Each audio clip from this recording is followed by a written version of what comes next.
Hello guys, कैसे हैं आप सब लोग। मैं हूं आपका दोस्त अरसलान और आप देख रहे हैं मेरा चैनल मांगा पीक। सीक्रेट एजेंट की सेकंड एपिसोड के साथ हाजिर हूं। लास्ट एपिसोड के एंड पे हमने देखा था लू फेंग स्कूल में चला जाता है जहां पर स्काई लीग गैंग वाले उससे प्रोटेक्शन फीस मांगते हैं। लूमी और वीवी भी आगे बढ़ती हैं और कियांजा से कहती है तुम्हारी हिम्मत कैसे हुई क्लास में इस तरह से पेश आने की, बाहर जाकर अपने मसले हल करो। कियांजा उसे कहता है तुम्हारा क्या मसला है, तुम्हारे डैड ने कभी हमारे बिजनेस में इंटरफियर नहीं किया, तुम क्यों हमारे मामलात में टांग अड़ा रही हो। वो सारे बच्चे फिर से बातें करना शुरू कर देते हैं और कहते हैं वीवी इसके लिए क्यों खड़ी हो रही है, क्या वीवी इस लड़के को पहले से जानती है। लगता है बात अब और भी ज्यादा बढ़ने वाली है क्योंकि ज़ेंग्स फैमिली बहुत ज्यादा अमीर है और ये स्काई लीग गैंग वाले बहुत ज्यादा खतरनाक हैं। लू फेंग जो कि एक बुक पढ़ रहा होता है कियांजा से कहता है तुम अभी नौजवान हो, अभी से तुम अंडरवर्ल्ड के साथ जुड़ गए हो, ये तो बहुत ही बुरी बात है, तुम्हें तो बैठकर स्टडी करनी चाहिए। इन बुक्स को पढ़ने से बहुत कुछ हासिल हो सकता है, बुक्स में बहुत ज्यादा नॉलेज है, बुक्स में बहुत ज्यादा पावर है। लू फेंग की ये बात सुनकर वो सारे हंसना शुरू कर देते हैं और कहते हैं तुम तो बिल्कुल बेवकूफ हो, बुक्स में कुछ भी नहीं रखा। कियांजा का दूसरा साथी कहता है हमें इसके साथ टाइम वेस्ट नहीं करना चाहिए, मुझे नहीं लगता कि ये हमें इस तरह पैसे देने वाला है, चलो इसे पीटते हैं। और वो दोनों पंच मारने के लिए आगे की तरफ बढ़ते हैं। लू फेंग जल्दी से अपनी बुक को बंद करता है और उन दोनों के चेहरे पर अपनी बुक को जबरदस्त तरीके से मारता है और कहता है मैंने तुमसे कहा था कि नॉलेज में पावर है, यही बुक की पावर है। ये देखकर क्लास के बाकी के बच्चे हैरान हो जाते हैं और कहते हैं तो इसका मतलब ये था कि बुक की ये पावर है। तीनों बच्चे जो पहले बातें कर रहे थे वो कहते हैं इसका स्कूल में आखिरी दिन है, अब स्काई लीग गैंग वाले इसको नहीं छोड़ेंगे। कियांजा उसका दोस्त दोनों ही डर कर पीछे बैठ रहते हैं। लू फेंग उनसे कहता है तुम लोगों ने मेरा बहुत ज्यादा टाइम वेस्ट कर दिया है, अब मैं तुम्हें प्रोटेक्शन फीस नहीं दूंगा बल्कि तुम लोग मुझे प्रोटेक्शन फीस दोगे। और मुझे ये बात अच्छी तरह से पता है कि तुम लोग डरते भागते हुए सीधे अपने बॉस के पास जाओगे और ये सारी बात जाकर उसे बताओगे। तो मैं तुम्हें अब तुम्हारे बॉस के लिए एक मैसेज देता हूँ, जाकर अपने बॉस से कहना कि सारी की सारी प्रोटेक्शन फीस जो भी उसने लड़कों से इकट्ठी की है वो खुद आकर मेरे हाथ में दे और उसमें से एक भी डॉलर कम नहीं होना चाहिए। क्या तुम लोगों को मेरी बात की समझ आ गई। वो तीनों बच्चे जो कि पहले बहस कर रहे थे वो तीनों ये देखकर बहुत ज्यादा हैरान हो जाते हैं और कहते हैं ये नया लड़का तो इन्हीं से प्रोटेक्शन फीस इकट्ठी कर रहा है, ये तो उनसे भी ज्यादा जालिम निकला। वीवी और लूमी भी कहती हैं मुझे नहीं लगता कि इसे हमारी जरूरत है, ये तो अपने मसलों को खुद ही हैंडल कर सकता है। लू फेंग उन दोनों को वहीं पर लेकर बैठा होता है। उसी वक्त इंग्लिश क्लास की टीचर अंदर आ जाती है और उनसे कहती है तुम तीनों वहाँ पर क्या कर रहे हो, जल्दी से अपनी सीट पर बैठो। कियांजा उसका दोस्त दोनों ही जाकर अपने बेंच पर बैठ जाती हैं। टीचर क्लास में उन सब बच्चों से कहती है क्योंकि एक बच्चा यहाँ पर नया आया है तो इसलिए मैं सबके सामने अपना इंट्रोडक्शन दोबारा देती हूँ। मेरा नाम जुन लिंग मेंग है और मैं यहाँ पर इंग्लिश की टीचर हूँ, तुम सबको इंग्लिश पढ़ाती हूँ, आप लोग मुझे मिस जुन भी कह सकते हैं। मिस जुन जैसे ही अपनी क्लास शुरू करती है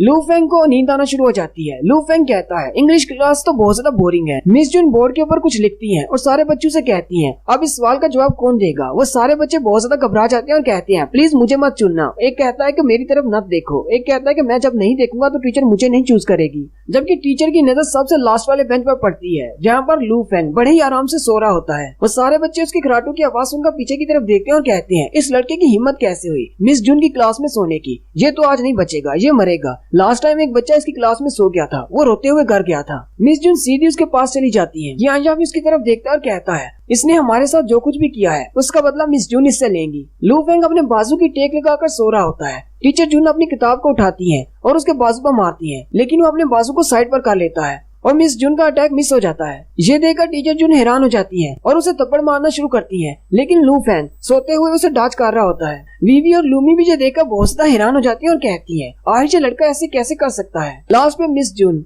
उसकी टांग पे किक मारने की कोशिश करती है लेकिन लू फेंग जल्दी से अपनी टांग को पीछे कर लेता है और मिस जुन का पैर उसकी डेस्क के साथ टकरा जाता है। मिस जुन अपने पाँव को पकड़कर चिल्लाना शुरू कर देती है। लू फेंग अपनी आंखें खोलता है और कहता है क्या हुआ टीचर, आपके साथ कोई मसला है। टीचर जुन कहती है मुझे लगता है कि इसने सब कुछ जानबूझकर किया है और यहाँ पे अनजान बनने की कोशिश कर रहा है। टीचर काफी ज्यादा गुस्से में होती है और लू फेंग से कहती है ये बहुत ही गलत बात है, जब क्लास जारी हो और तुम सो रहे हो क्या तुम्हें जरा भी मैनर्स का ख्याल नहीं। लू फेंग आगे से इंग्लिश में जवाब देता है क्योंकि वो इंग्लिश की टीचर है। लू फेंग कहता है मैं रात को बहुत ज्यादा स्टडी कर रहा था इसलिए मैं थका हुआ हूँ और मुझे नींद आ गई। टीचर भी उसे इंग्लिश में जवाब देती है और कहती है ये कोई बहाना नहीं है, अगर दोबारा तुम मेरी क्लास में सोए तो तुम्हें बाहर जाकर खड़े होना पड़ेगा, विंडो के बाहर से क्लास अटेंड करना। लू फेंग हैरान होकर टीचर से कहता है लेकिन ऐसा कैसे हो सकता है, मैं किसी वीडियो के घर में कैसे जा सकता हूँ। लू फेंग जानबूझकर विंडो को वीडियो का नाम दे देता है। ये सुनकर टीचर और भी ज्यादा गुस्सा हो जाती है और कहती है ये सब कुछ जानबूझकर कर रहा है। टीचर और लू फेंग के दरमियान थोड़ी देर में बहस होती है और टीचर हार जाती है। टीचर अपने आप में सोच रही होती है, आज इसकी इंग्लिश इतनी ज्यादा अच्छी कैसे हो सकती है। मैं इंग्लिश की टीचर हूँ लेकिन मेरी इंग्लिश भी इतनी ज्यादा अच्छी नहीं है। टीचर उसे कहती है, चलो ठीक है, मैं तुम्हें इस बार छोड़ देती हूँ, अगली बार रात को ज्यादा देर तक पढ़ाई मत करना और मेरी क्लास में मत सोना। वो सारे बच्चे पीछे लू फेंग की तरफ देखते हैं और कहते हैं, ये नया बच्चा तो बहुत ज्यादा ब्रिलियंट है, कोई भी इससे नहीं जीत सकता।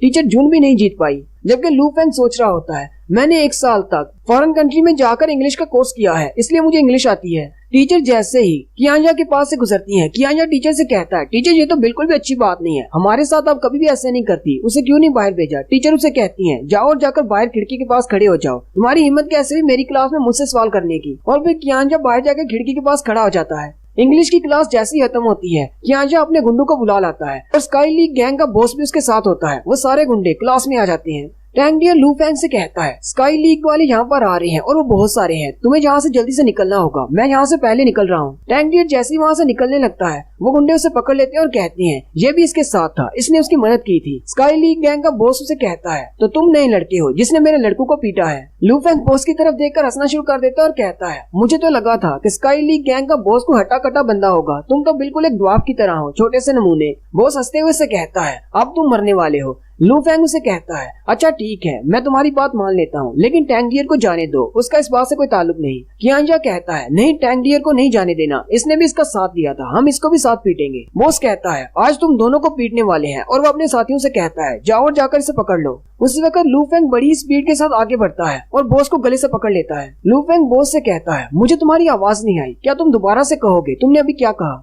लू फेंग उनसे कहता है, अगर तुम चाहते हो कि मैं तुम्हारे बॉस को छोड़ दूं, तो जल्दी से टैंग डियर को छोड़ दो, बदले में तुम्हारे बॉस को छोड़ दूंगा। बॉस के गुंडे टैंग डियर को छोड़ देते हैं। लू फेंग टैंग डियर से कहता है, क्या तुम एक बार भी प्राइडफुल जिंदगी जीना चाहते हो? इन लोगों ने कितनी बार तुम्हारी रैगिंग की होगी, आओ और आकर से पीटो, बदला लेने का अच्छा मौका है। टैंग डियर को लू फेंग की बातें सुनकर बहुत ज्यादा जोश आ जाता है और उसे याद आता है कि किस तरह उन लोगों ने इसकी रैगिंग की थी। टैंग डियर चिल्लाता हुआ सीधा बॉस की तरफ आगे बढ़ता है और कहता है, मैं बुज़दिल नहीं हूँ, मुझे भी प्राइडफुल लाइफ जीनी है, मुझे दोबारा अपनी रैगिंग नहीं करवानी, और उस पर पंचेस की बरसात कर देता है। ये देखकर बॉस के गुंडे बहुत ज्यादा हैरान हो जाते हैं। टैंग डियर बॉस को पीटने के बाद बहुत ज्यादा खुश हो जाता है और कहता है, ब्रदर तुम तो बहुत ज्यादा कमाल के हो, आज के बाद मैं तुम्हें फॉलो करूंगा, तुम मेरे बॉस हो। साथ ही लू फेंग उस बॉस के गुंडों से कहता है, तुम सब लोगों ने देख लिया ना कि तुम्हारे बॉस को इसने पीटा है, मैंने नहीं, अब मुझे मारने के लिए मत आना। टैंग डियर बहुत ज्यादा हैरान हो जाता है। लू फेंग बॉस से कहता है, मैंने तुम्हारे बंधु से कहा था कि मेरा मैसेज पहुंचा देना, अब सारे पैसे वापस करो, नहीं तो मैं तुम्हें बालकनी से उठाकर बाहर फेंक दूंगा। बॉस बहुत ज्यादा घबरा जाता है और अपने साथियों से कहता है, जल्दी से सारे पैसे वापस कर दो। वो सारे अपने पास जितने भी पैसे होते हैं वो निकाल कर टैंग डियर को दे देते हैं। लू फेंग टैंग डियर से कहता है, क्या तुमने सारे पैसे ले लिए? टैंग डियर कहता है, हाँ सारे ले लिए। लू फेंग कहता है, इसकी जिम्मेदारी तुम्हारे ऊपर है, सारे बच्चों को जाकर उनके पैसे वापस कर दो। बॉस लू फेंग से कहता है, मैंने तुम्हें सारे पैसे दे दिए, क्या अब तुम मुझे छोड़ दोगे? लू फेंग उसे कहता है, हाँ तुम्हें छोड़ दूंगा। साथ ही उसे घसीटता हुआ विंडो की तरफ ले जाता है और कहता है, मुझे लगता है कि तुम फिर से यही हरकत करोगे और मुझे मारने के लिए आओगे, इसलिए तुम्हें सबक सिखाना जरूरी है, और उसे उठाकर खिड़की से बाहर फेंक देता है। बॉस चिल्लाता हुआ खिड़की से नीचे गिर रहा होता है, जबकि बाकी के सारे साथी वहाँ से उल्टे पैर भाग जाते हैं और कहते हैं, नए लड़के ने एक बंदे को मार डाला, स्काई लीग गैंग का बॉस मर चुका है, उसने उसे खिड़की से बाहर फेंक दिया, वो तो बहुत ज्यादा जालिम है। टैंग डियर लू फेंग से कहता है, मैं भी इस सब में शामिल हूँ, मैं भी तुम्हारे साथ इस कत्ल की जिम्मेदारी लूंगा। लू फेंग उसे कहता है, तुम बहुत ही अच्छे हो, लेकिन किसी किस्म के मर्डर की जिम्मेदारी लेने की जरूरत नहीं, वो भी जिंदा है, मैंने उसे कचरे की बास्केट में फेंका है। टैंग डियर जल्दी से भागता हुआ विंडो में आता है और नीचे देखता है, वो कचरे के डब्बे में गिरा होता है। लू फेंग कहता है, मुझे लगता है कि उन्होंने अपना सबक सीख लिया, अब वो लोग कभी भी इस तरह का काम नहीं करेंगे। नेक्स्ट सीन में स्कूल से छुट्टी होती है। लू फेंग स्कूल से बाहर जा रहा होता है तो सामने एक गाड़ी खड़ी होती है और 2 गार्ड्स होते हैं। उसे कहते हैं, गाड़ी में बैठो, वीवी के डैड तुमसे बात करना चाहते हैं। लू फेंग जल्दी से गाड़ी में बैठ जाता है।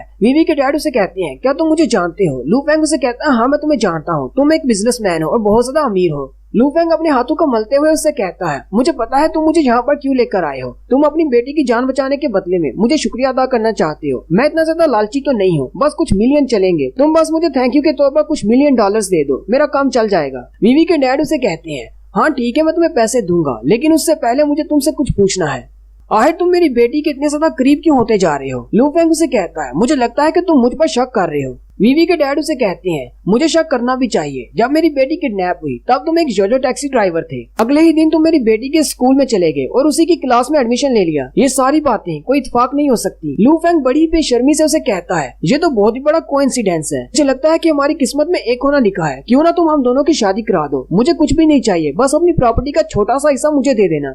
वीवी के डैड गुस्सा हो जाते हैं और उसे कहते हैं तुम्हें क्या लगता है मैं यहाँ पर तुम्हारे साथ मजाक कर रहा हूँ। लू फेंग उसे कहता है तो तुम्हें क्या लगता है मैं कोई बेवकूफ हूँ, जो काम मैंने किया नहीं मैं उसको एडमिट क्यों करूँ। वीवी के डैड और भी ज्यादा गुस्सा हो जाते हैं और कहते हैं मैं तुम्हें लास्ट वार्निंग दे रहा हूँ। लेकिन उसी वक्त लू फेंग उसे जोरदार किक मारते हुए खिड़की से बाहर फेंक देता है। लू फेंग और वीवी के डैड दोनों ही गाड़ी से बाहर गिर जाते हैं। उसी वक्त एक ट्रक आता है और उनकी कार से टकराता है। तो वहाँ पर एक जोरदार धमाका होता है। गार्ड्स भागते हुए आते हैं और वीवी के डैड से कहते हैं वो सब कैसे हैं, क्या आप ठीक हैं। लू फेंग वीवी के डैड से कहता है उस ट्रक में कोई भी ड्राइवर नहीं है, तुम्हें क्या लगता है ये सब कुछ भी मैंने किया है। वीवी के डैड उसे कहते हैं नहीं ऐसा नहीं हो सकता, मैं अब बिना प्लान के तुम्हें लेने के लिए आया था, इसलिए ऐसा बिल्कुल नहीं हो सकता, तुम ये प्लान नहीं कर सकते। मुझे लगता है कि मुझे तुम्हें समझने में कोई गलती हुई है। लू फेंग अपने घर की तरफ चल पड़ता है और कहता है यहाँ पर बहुत सारी मिसअंडरस्टैंडिंग्स है, तुम्हें इन सब को खुद ही हल करना होगा, मैं अपने घर जा रहा हूँ। और साथ ही वो बाय बोलकर वहाँ से चला जाता है। वीवी के डैड चिल्लाकर अपने गार्ड से कहते हैं वीवी की प्रोटेक्शन के लिए और भी ज्यादा लोगों को भेजो, जैसे ही मुझे वो लोग मिल जाएंगे जिन्होंने ये सब कुछ किया है मैं उन सबको मार डालूंगा। और साथ ही वो कहते हैं मेरे लिए एक एम्बुलेंस मंगवाओ, मुझे लगता है कि उस लड़के ने मुझे किक मारकर मेरी पसलियां तोड़ दी हैं। और यहीं पर हमारी सेकंड एपिसोड का एंड होता है। एक्सप्लेनेशन अच्छी लगी हो तो कमेंट करके जरूर बताइएगा। चैनल को सब्सक्राइब कर दें, वीडियो को लाइक और शेयर कर दें। शुक्रिया।